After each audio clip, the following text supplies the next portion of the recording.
What is that smell? I am definitely getting a hint of a deal. Oh wait, it's more than a hint. Yeah, these are the best deals, and not just this season, but all year long. In all seriousness, the smartest shoppers know that you get the brands you love with the most savings and cash back with Rakuten. And I know I'm certainly interested in sniffing out those deals. Start getting cash back at your favorite stores like Urban Outfitters, Petco, even Expedia, and getting cash back doesn't mean you have to miss out on sales because those can be stacked right on top. It's easy to use and based on a simple idea. Stores pay Rakuten for sending them shoppers, and Rakuten shares the money with you as cashback through PayPal or check. Smells like a perfect deal to me. Download the free Rakuten app and never miss a deal. Or go to Rakuten.com to start getting the most bang for your buck. That's Rakuten.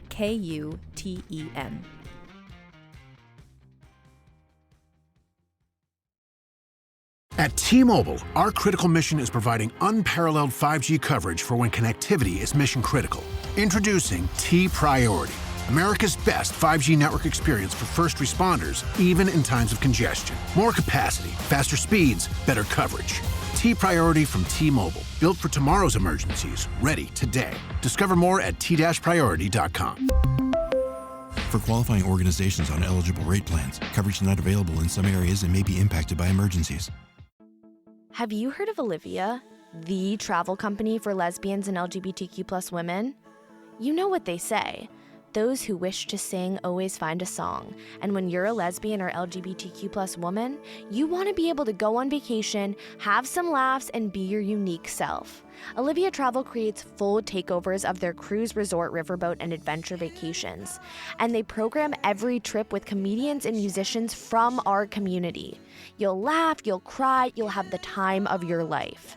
Discover Olivia for yourself at olivia.com or through the link in our show notes and save $100 on your next Olivia booking when you use promo code CRUISING. Welcome back to Cruising. This is Sarah Gabrielli, and I have another Women's Week interview for you today with my good friend, comedian and activist Kristen Becker. If you don't remember what Women's Week is, or you didn't listen to our Michelle Crone episode, as a little refresher, it's 1 week out of the year, usually in October in Ptown, where lesbians come out. There's lots of women-centered events. I went there this year to do some interviews and meet people. The only thing that I did to prepare was Google every single person on the event calendar for the week. And so I had this small list of people. Michelle Crone was on it. Kristen Becker was on it. In case I crossed paths with them, I would know that they had a great story to tell. So my very first event of Women's Week, I go to this lesbian herstory of Ptown panel. And I'm in the lobby before it starts, and this woman comes up to me and she's like, "Are you Rose?" And I guess Rose was like another young person that she knew was going to be around and were so few and far between. She thought it had to be me. But we get to talking and I tell her that I'm there for my podcast Cruising, and she actually already knew Cruising. She already followed us. She was very excited. We get into the panel and it turns out this woman is on the panel, and she is also Kristen Becker, and she's there to talk about her program, Summer of Sass, which is the number one thing that I want to make an episode about. Basically, it's this summer program that Kristen runs, and she brings young queer people out to Ptown for a summer, and she has housing for them. They get subsidized rent. She hooks them up with a job in town, and basically the idea is that these queer people are just able to spend the summer in this gay town at a very formative time for them. It changes lives. It's a wonderful thing, and we're going to get all into it in the second half of the episode. And then also what happened at this panel is that I guess Kristen had scurried around and told everyone that I was there and who I was and what Cruising was. So they really put me on the spot, and at the end handed me the microphone and were like, "Tell everyone what you're doing here." And I was embarrassed, but I gave my little spiel, and then it was a total godsend because a lot of people were there in that room, and then the rest of my trip, people knew what I was doing there. It just made it so much easier to talk to people. Can't thank Kristen enough for that.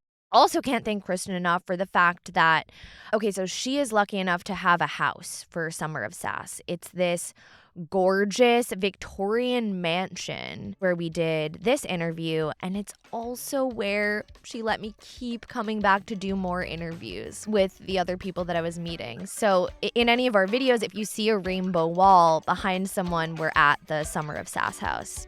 Basically, meeting Kristen ended up being really essential to the success of my trip, and you'll probably be able to tell from the tone of the interview, we are starting to become friends, we continue to be friends, and I am very excited to share this story of my friend's journey and Summer of Sass.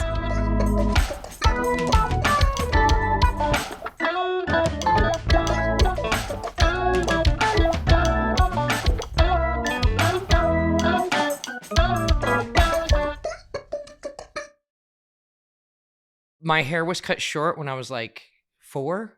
And from that point on, everybody was like, he, like my whole life. To this day, I was a landscaper in my early 20s. And I have big tits. And I would go with the guys to like order lunch. And I would get called sir. Oh, and my tits were like right there, right? My masculine energy is like so strong that it blinds people to like big tits. Do you have feelings about it? Like, does it feel good to you, or it's just nothing? I just don't care. It's a part of your life, and that's it. Yeah. No, it's never been something that I've wanted more or less of. It just is what it is. Yeah. Where did you grow up?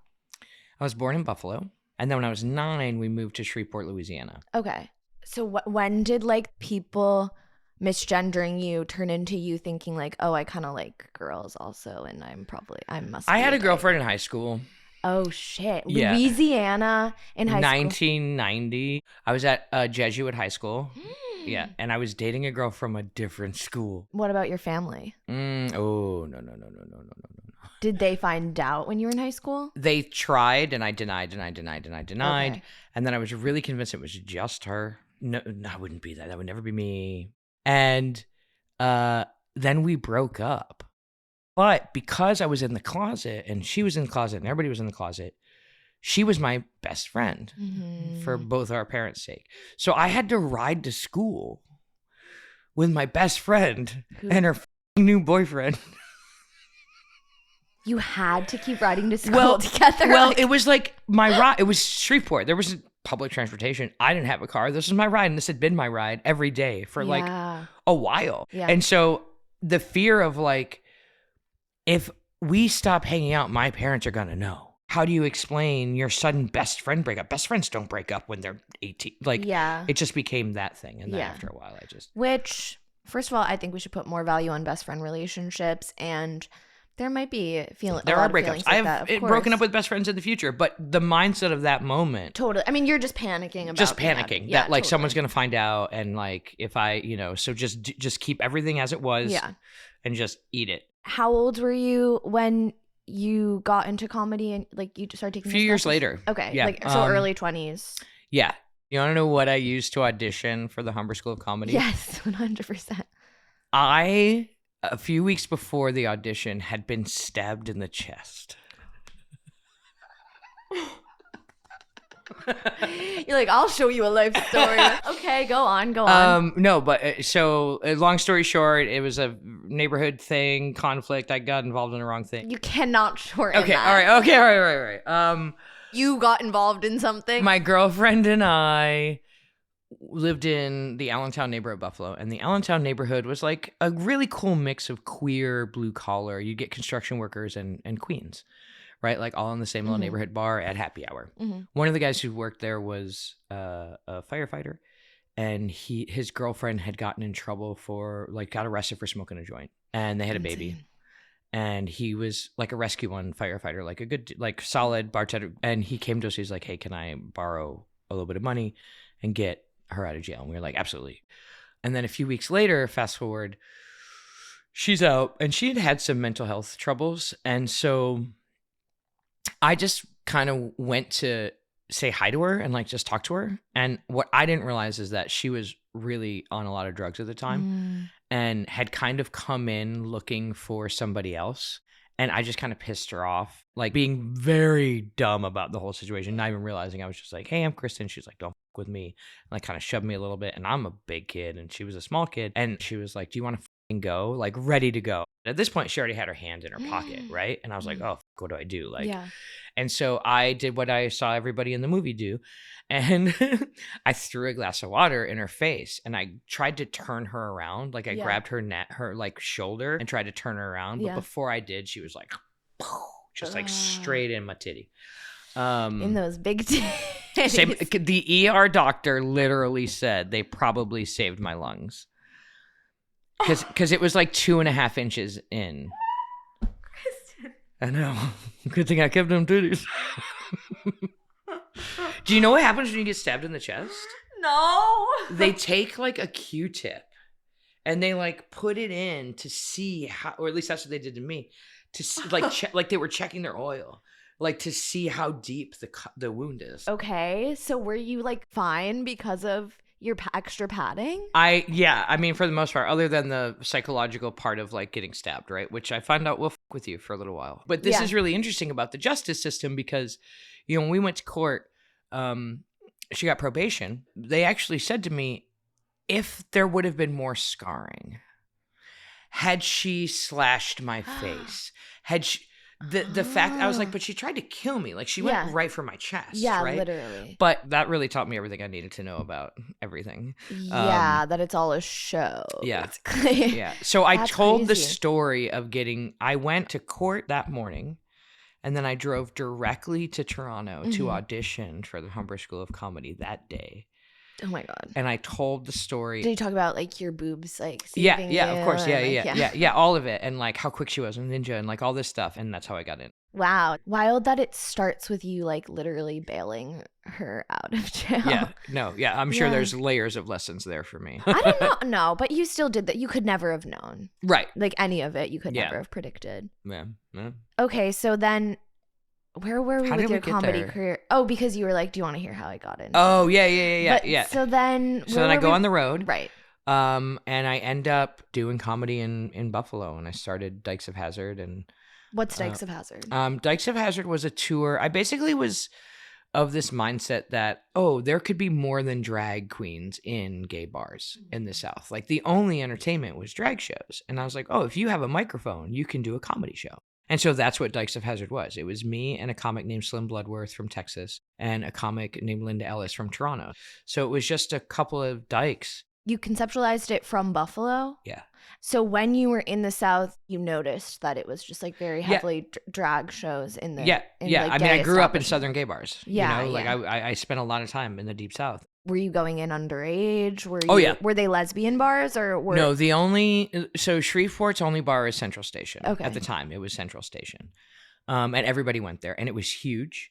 And one side was a country bar and the other side was like a dance bar. Mm-hmm. And there was a patio. It was like just this compound. It was an old train station. I don't know. I always found in the South that there's usually only one gay bar in a small town. And so everyone's there. Do you remember like when you first went and kind of what that was like? Do I remember my first time at Central? I feel like it was, I think we went on a Thursday and the countryside was the only side that was open. And it was just a bunch of gay people at a bar with some line dancing. Yeah. You know what I mean? And it wasn't much different than Denim and Diamonds, except everyone was gay. And then my sorority was like, we heard you might be a homosexual. Yeah. I'm in Central Station and the outgoing sorority president has a boyfriend who's bisexual, or she's bisexual. I don't remember, but she was queer and in that space. Mm-hmm. And she came up to me and she said, listen, I've done everything I can to protect you, but just so you know, they're coming for you. Like this was before they had kicked you out. Yeah. And she was the outgoing chapter president and she was queer or of the queer family and much more queer than the rest of the sorority. Yeah, it's just interesting that she was even able to like I think it was her boyfriend. I think her boyfriend was bi and no one knew. And I think that was like it was like something where like she was cool. She was an ally and Correct. People didn't even like really know she was Correct. And sure enough, that they were like I would get called before judicials and standards and like just everything I did was suddenly trouble. And then I was like, all right, I'm done here. I'm not going to pay for this. Were they saying other things, like coming up with other reasons? Yes. No, like, correct. What were they saying? One time I did not. So if you're a Zeta lady, if you flick your ashes, like this and not roll your ashes. No, this is Southern sorority in the 90s. That was one thing that like unladylike behavior. Wait, roll your ashes as in like kind of like just when you're putting your cigarette out, or like when you're ashing your cigarette, instead of doing this where you flick it, you would like roll it in the into the tray. That's what a Zeta lady does, into the ashtray. Okay. You would just roll your ashes into the ashtray. It's a little bit neater. You would never wear your letters. Pretty sure it was under my shirt, but apparently I had worn my letters to a bar. No, it was the dumbest shit. And it's obviously things that people do and don't get in trouble for. Yeah, but they were targeting you. Correct. It was a witch hunt. It was a witch hunt. Yeah, you didn't need to be there in that environment. And paying for it. So you're touring with your friends. Touring with Dykes of Hazard. And then I ended up, basically my fiance got really sick, lost her health insurance. And like, I had to like, I'm engaged. I have to like help. Right. And so my idea was I would get someone to build a comedy club in Buffalo. Right. This is like 2010, 2011.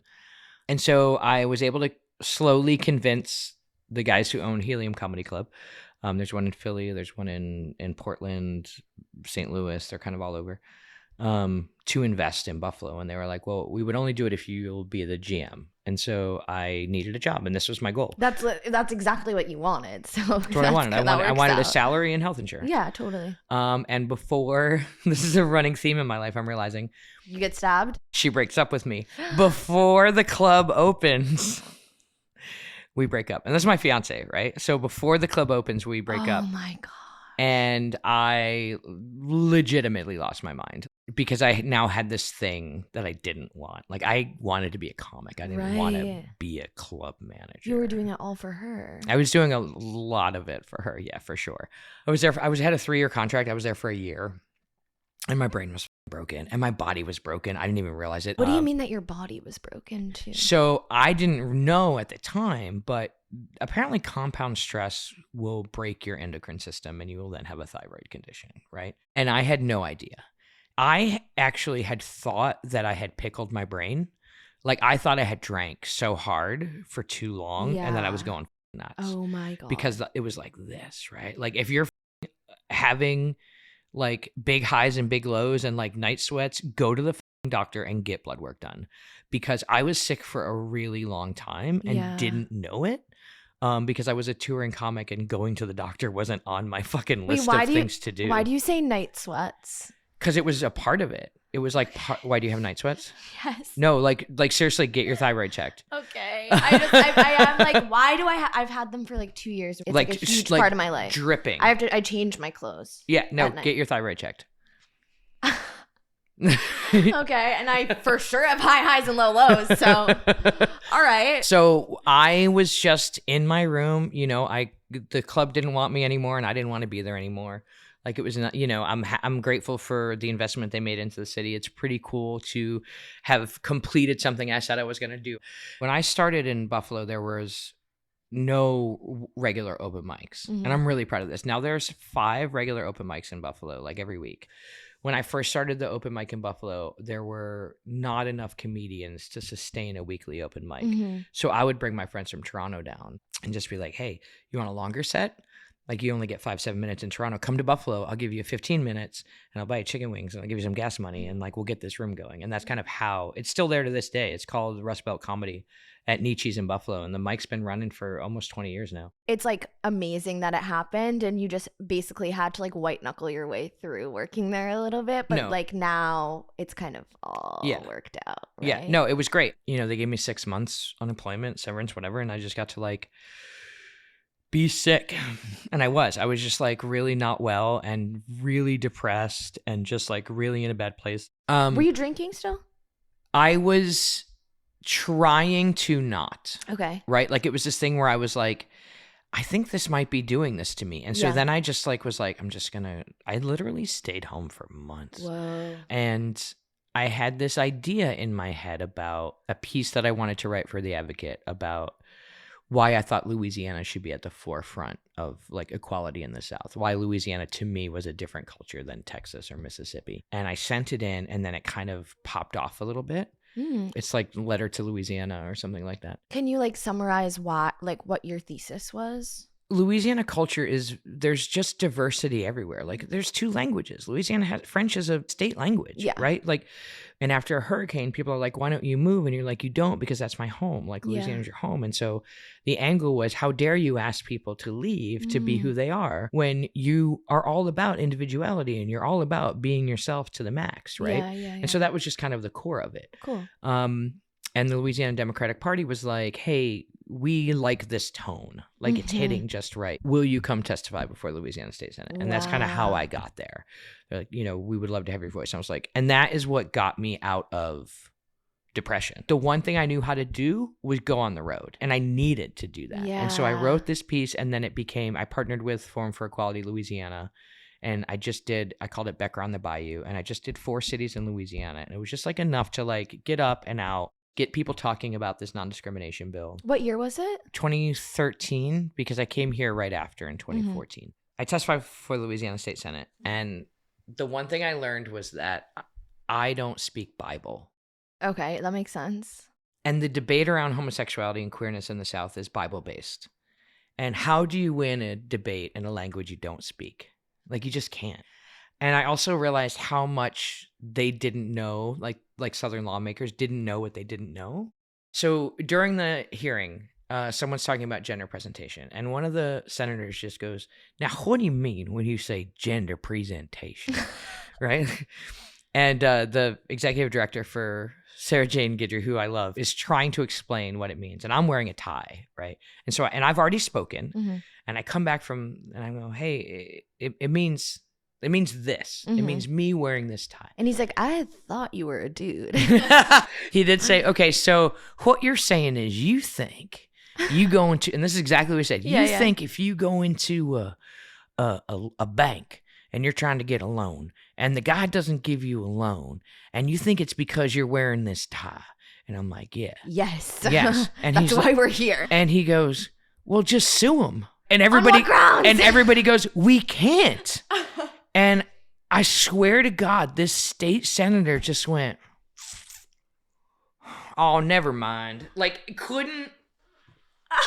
And at the time. That's crazy. Just sue him is crazy. Had no concept of what we were even talking about. And I, at the time, was nervous and still very broken. Still have a non-working thyroid that is misdiagnosed at this time.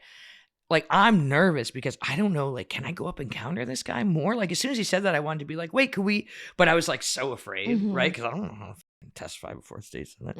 And that was the end of that. But it's when I realized that tour is when I realized that I needed probably a straight white Christian guy with me. And that's where Loose in the Bible book came out of. And my tour mate is a guy named Jay Bakker.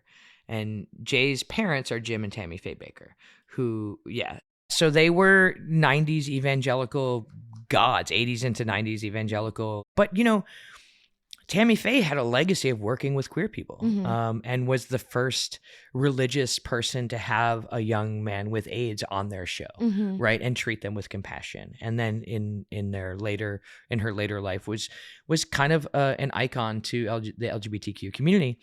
And her son was carrying on her legacy. And I saw a documentary about him called One Punk Under God. And it was in 2006, he came out in favor of gay marriage. He came out gay affirming in the evangelical Christian world, and like kind of lost all of his funding and like sat with it and was like, this is the right thing to do.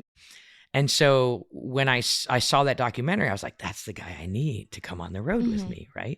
And so I just tweeted at him. I literally tweeted, I like the cut of your jib. Real Southern. And after a few months of that, we ended up getting in a van together. We met at the Dallas airport and like drove through 10 different cities where it was a variety show. So it was me. It was another stand-up. It was a musician. And then he would literally preach. And that's really genius of you. Why, thank you. Really, really smart. It was really cool to have, and I didn't realize until we got there, whenever you go experience art or see a performance, you're generally with other people who like this thing that you're seeing. And in this case, we had different groups of people. We had a pastor, and we had a lesbian comedian. And so, my audience was there to kind of see me and was kind of tolerating him. And his audience was there to see him and was kind of tolerating me. And you had a shared space where throughout the night, different people were uncomfortable. That's cool. It was really cool Yeah. where like you know, usually you're almost all uncomfortable at the same time and then you're not because you're in this thing, where in this, it was like, you know, when he's preaching, there's some homosexuals and that are uncomfortable because of the way they've been treated by the church. And that's real and painful and triggering. And, you know, where his Jesus people were like, had to suffer through my lesbian fisting jokes. Right. And I would have had to suffer through that. and we like talk about how this is what it means to share space, is like to let other people be them and then to love them anyway. Right. And so that was kind of what we were trying to do, was to motivate the moderates in the Deep South, because I grew up with a lot of people who have religion in their life, but they don't have hatred in their heart. And I think that's a key component to modern religion, is they're trying to put hatred in people's hearts. And that's like not, you know, I'm not a religious person, but I am thankful that I grew up with a sense of morality that was brought to me through, you know, Catholic upbringing or whatever. And I think that a little bit more of that would be okay right now. I mean, that's kind of always the case, that the baseline morality is a good thing if you're just taking it at that. Exactly, yeah. You know, I went back with Loose in the Bible Belt and a film crew, and we've shot 10 cities of us going through the Deep South. And I went back to my old high school. And I talked to the principal, who the principal now was obviously used to be the football coach, and as every Southern high school. I wasn't aware of that. Oh, it's very Southern that like the God. coach makes it. Yeah. I hate that. It was really eye-opening for me, because these are people who were kind to me in high school, who pretty much knew I was queer, right? Like, and were afraid that I would ask them. Somebody literally said, "Becker, don't get me fired," right? Because they're concerned. You know, when I talk to a principal and I say, "Hey, if someone wanted to start a GSA here, you know, a gay straight alliance or a queer club at all, how would that go?" And he was like, "Well, it would go before the board, and then it would go before the diocese." And he was like, "It would be the same as if someone wanted to start a Democrat club." And I'm like, "That's not the same." Right. And like those discussions, but like knowing that these are good people in a position that, do they lose their job and not be able to feed their kids and their family? There's a lot of humanity in it. And like, when you really like get to know the people, of course. When you get to know the people who are in these positions and the really difficult positions that the institutions put those people in, like the institution of the Catholic Church and its need to hold on to asinine, antiquated concepts, right? Okay, but interesting that you're talking about them like potentially losing their jobs and not being able to feed their family. And that's reminding me of how like the concept of the nuclear family prevents people from organizing and perpetuates capitalism. And like, because people like you and I would never keep ourselves in that position. Like we would blow it all up. Because what do I care? Like I'll figure out how to make money. What do I have to lose? I don't have because kids. Their lifestyle, even with the like goodness in their hearts, like there's not an alternate route for these people. They obviously have to settle down, and it makes it so they can't actually stand up for what they believe in. It's just interesting. Yeah. This episode is brought to you by Progressive Insurance. Do you ever find yourself playing the budgeting game? Shifting a little money here, a little there, and hoping it all works out? Well, with the Name Your Price tool from Progressive, you can be a better budgeter and potentially lower your insurance bill too. You tell Progressive what you want to pay for car insurance, and they'll help you find options within your budget. Try it today at progressive.com. Progressive Casualty Insurance Company and Affiliates. Price and coverage match limited by state law. Not available in all states. There are many ways to entice a potential new customer with flashy branding and calculated marketing strategies. But at the end of the day, the success of a business comes down to the ability to close the sale. And for businesses like Thrive Cosmetics, Allbirds, or Skims, it's what goes on behind the scenes, making selling, and for shoppers, buying, simple that makes the difference. For them and for millions of businesses, that difference is made with Shopify. Businesses that want to grow with Shopify. Because if your goal is growth, your commerce platform better be ready to sell wherever your customers are scrolling or strolling. And Shopify will make sure you're ready. On the web, in your store, in their feed, and everywhere in between. Nobody does selling better than Shopify. And with Shop Pay, they boost conversions up to 50%, meaning way less carts going abandoned and way more sales going. It's no wonder Shopify is home of the #1 checkout on the planet. Upgrade your business and get the same checkout Allbirds uses. Sign up for your $1 per month trial period at shopify.com/realm, all lowercase. Go to shopify.com/realm to upgrade your selling today. That's shopify.com/realm.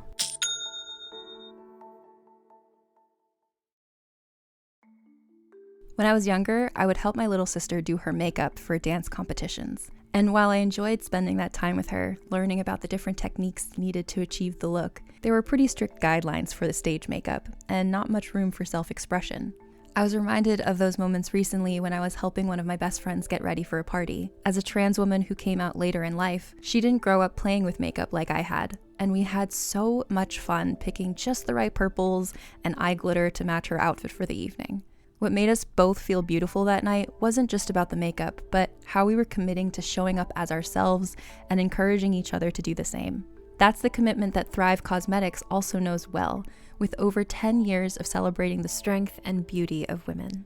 And they don't just talk the talk. For every product purchased, Thrive Cosmetics donates products and funds to support important causes, including domestic abuse survivors, veterans, homelessness, and LGBTQ+ communities.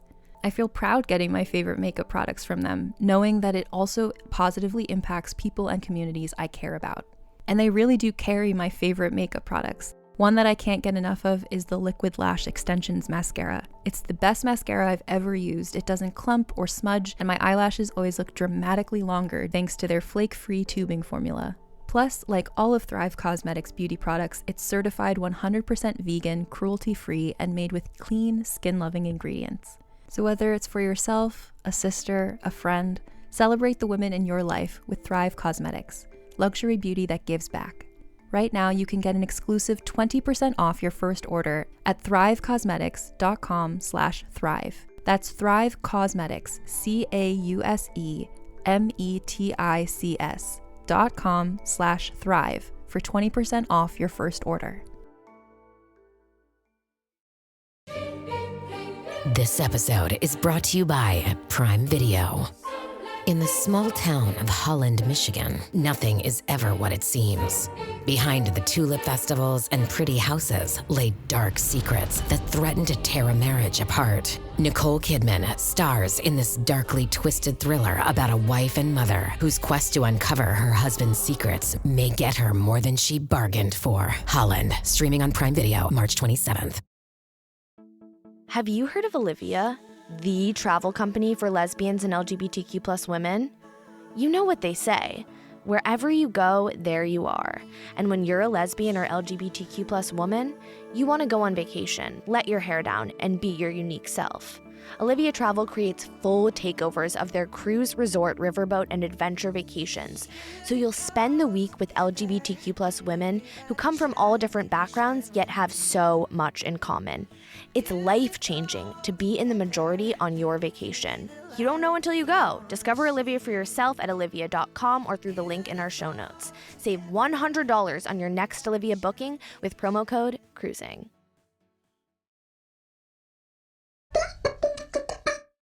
So how did you then end up in Ptown? So I actually ended up in Ptown right after the Becker on the Bayou tour, and I ended up here because I had just spent 4 months as a very out person. You know, I had done Dykes of Hazard, going back to where I came from, and I just needed to be around gay people. Mm-hmm. Like I just went back. Sort of uncontested. You don't have to defend your identity at all. Correct. Yeah. I just needed to spot.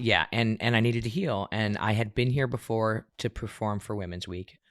So I called one of the venues, the post office that I was at, and I was like, hey, could I do a weekly show for the summer? And I came up here and I drove a cab for Cape Cab and Mercedes Cab. And I did shows once a week. And then I worked at Joe Coffee Shop, and I just did jobs and did shows and just got mass health and got some blood work done, got some medicine, found out I was actually really sick, walked the dunes every day, and my dog and I walked all over this town until I got better, truthfully. So that was the long answer to get to where did Summer of Sass come from? Start listening to Bible Belt after I'm here, and this is 2016, right? So this is the second version of Loosen the Bible Belt.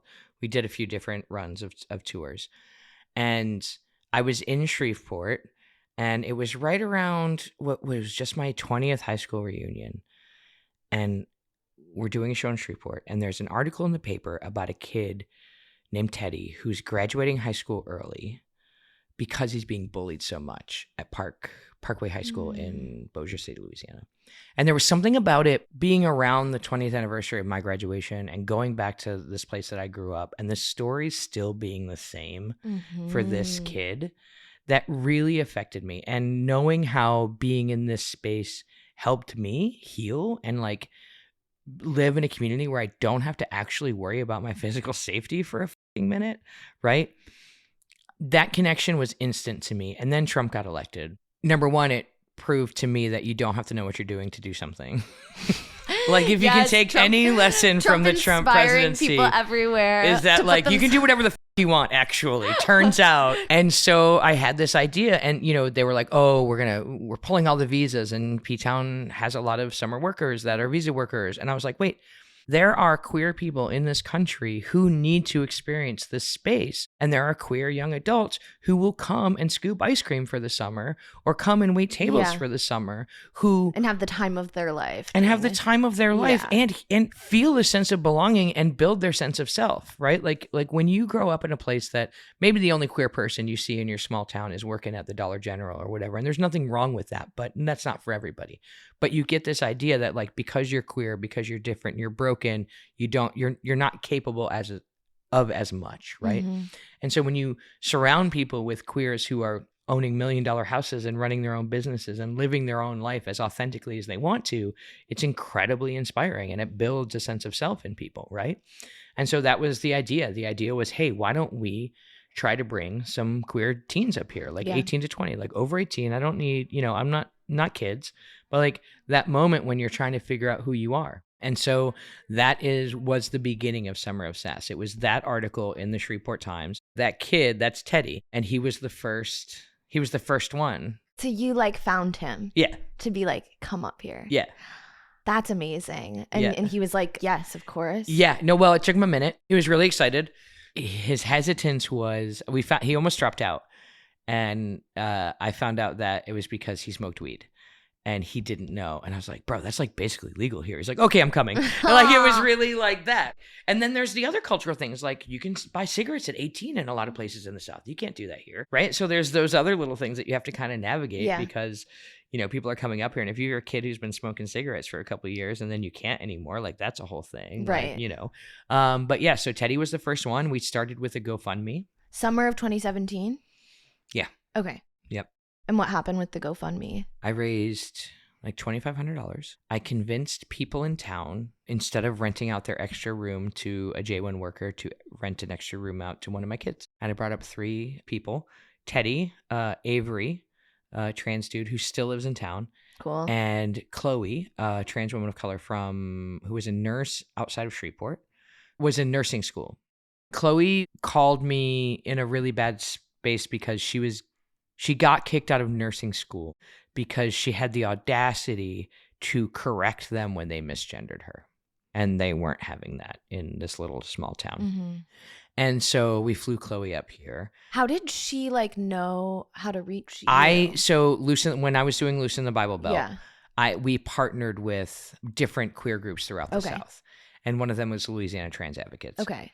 And so when I started the program, I email blasted all of these groups I had worked with and be like, do you have a candidate for us that would maybe needs to get out of where they are, might thrive in a queer environment? And that's kind of how Chloe got my number. Okay. And just called me out of the blue on a Tuesday in tears because she had been kicked out of school and had so much invested in it. So crazy. And then we flew her up a week later, and she lived with a woman named Tracy in town. And so they were all living in different places in town. And that was the first year. And then the second year I got a grant for $25,000, and we rented 2 seasonals. That's what I did for a couple of years. We're just like, I'd raise like $25,000, $30,000.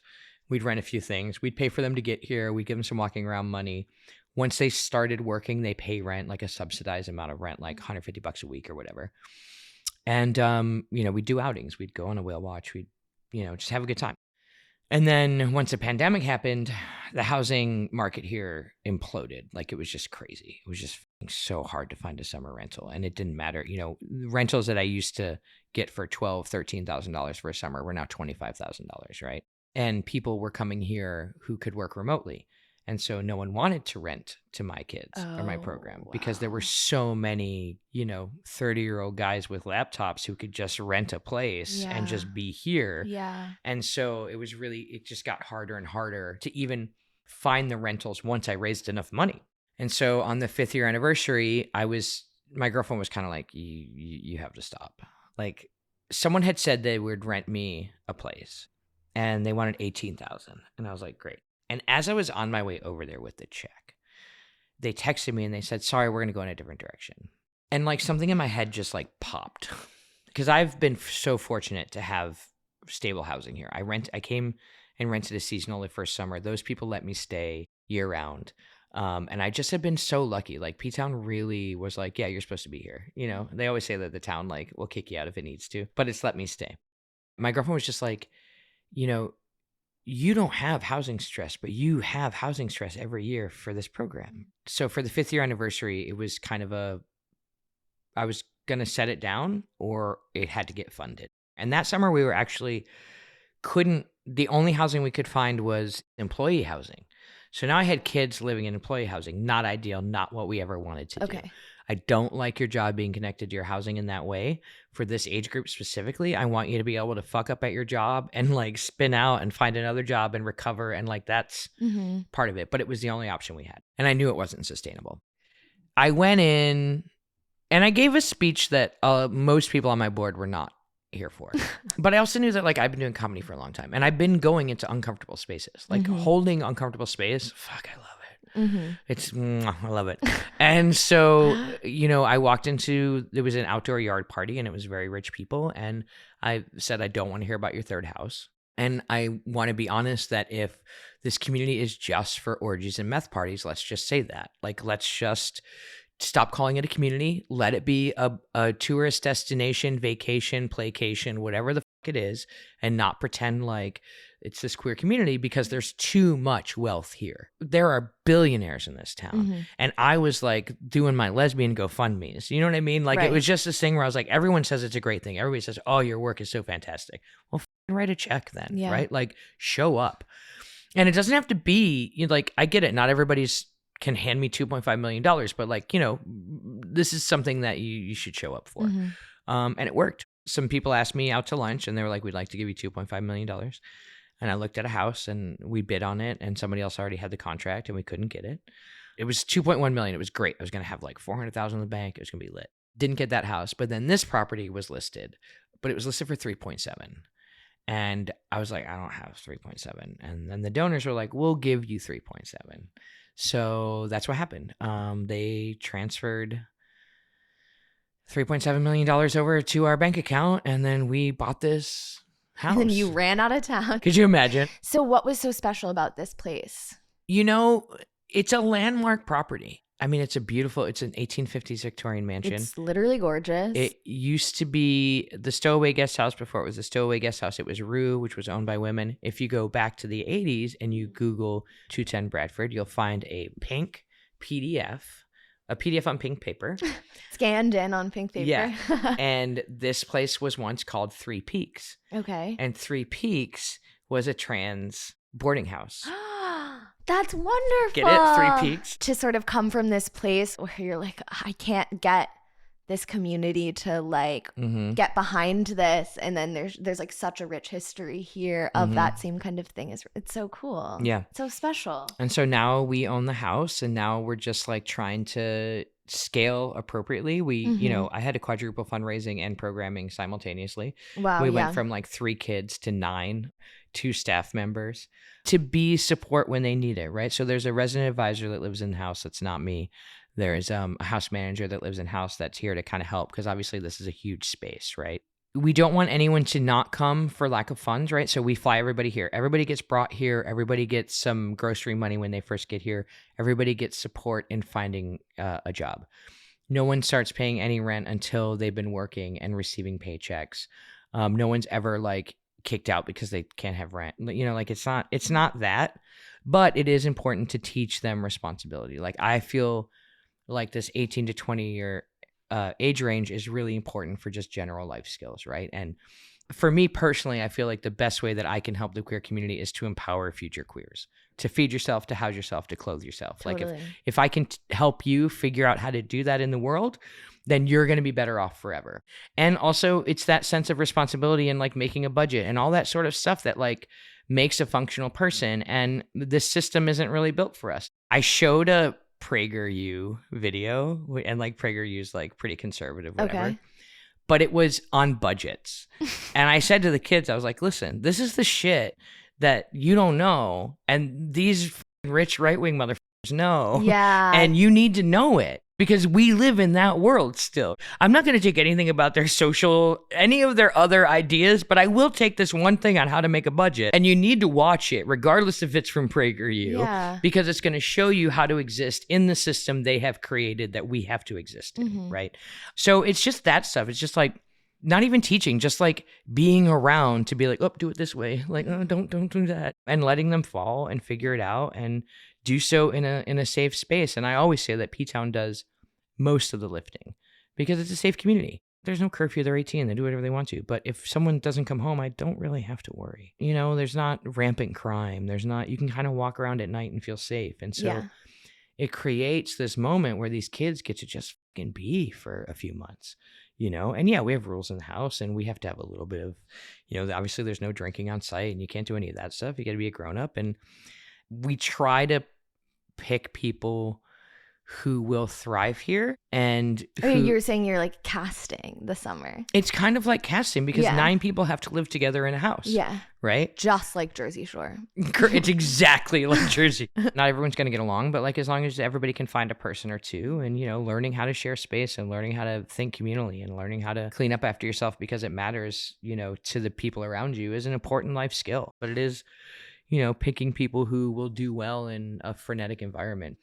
You know, and also a range of identities from class and race and religion, gender presentation. And we have a little bit of everything in the house and then everybody gets to learn from each other. How have you seen it impact like specific people?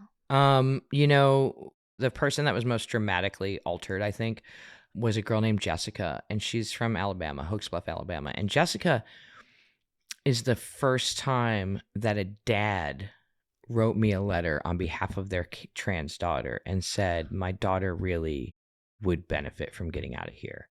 More recently, I had Kristen record herself reading some of this letter from back in 2018. Jess dropped the bombshell on me that she was transgender in November 2015.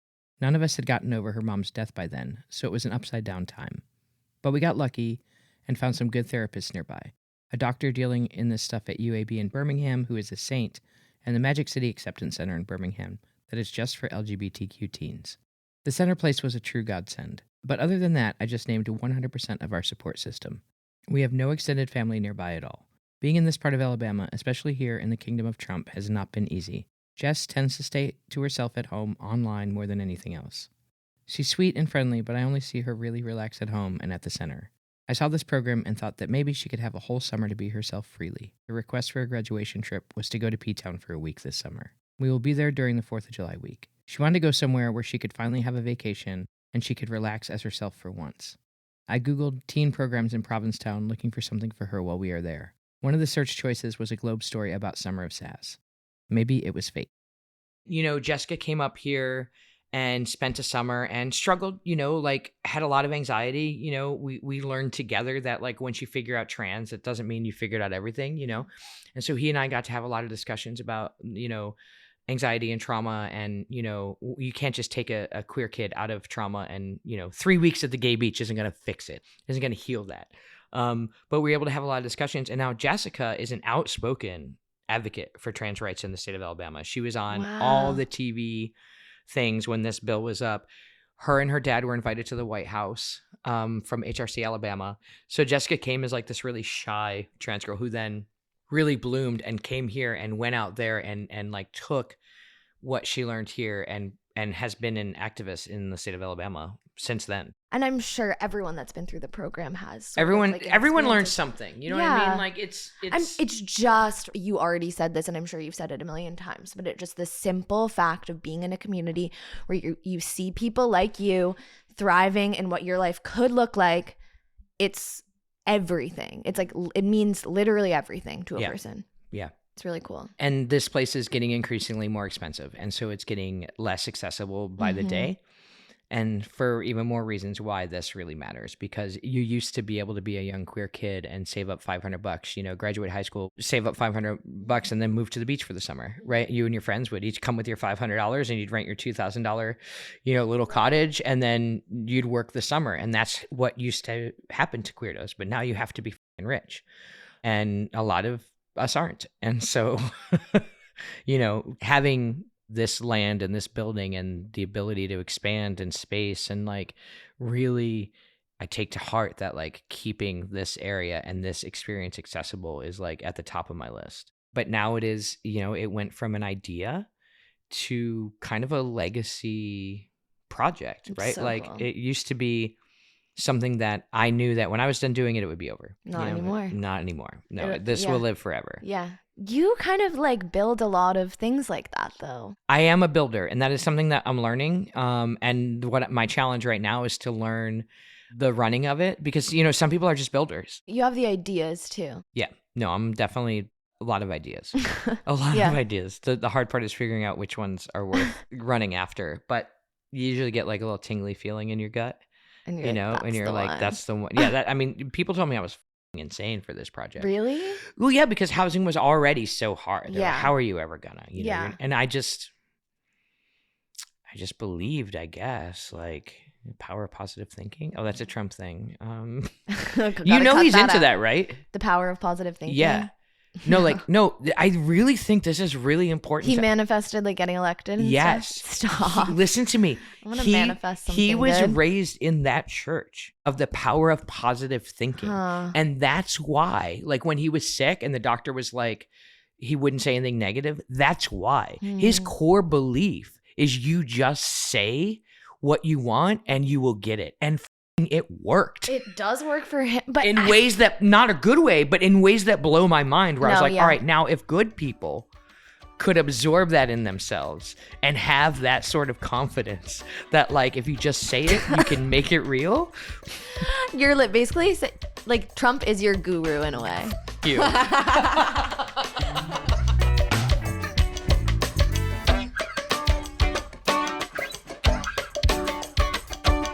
Thank you to our sponsor, Olivia Travel, the travel company for queer and LGBTQ+ women. Cruising is produced by a small but mighty group of 3 queer women, Rachel Karp, Jen McGinnity, and me, your host and editor, Sarah Gabrielli. Our theme song is by Joey Freeman. You can follow Kristen Becker at Kristen Becker Comedy and Summer of Sass at Summer of Sass. Follow Cruising on social media at CruisingPod and at our website, cruisingpod.com. Support us at buymeacoffee.com/cruisingpod.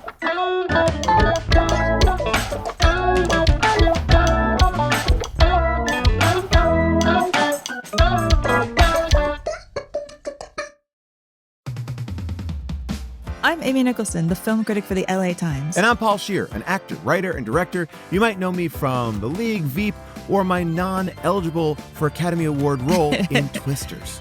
We love movies, and we come at them from different perspectives. Yeah, like Amy thinks that, Joe Pesci was miscast in Goodfellas, and I don't. He's too old. Let's not forget that Paul thinks that Dune 2 is overrated. It is. Anyway, despite this, we come together to host Unspooled, a podcast where we talk about good movies, critical hits, fan favorites, must-sees, and in case you missed them.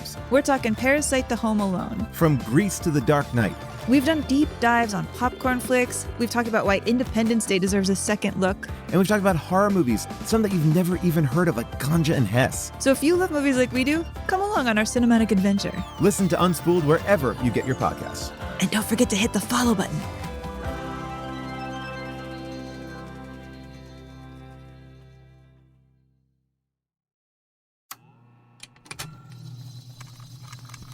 Contained herein are the heresies of Radolf Buntwine, erstwhile monk turned traveling medical investigator.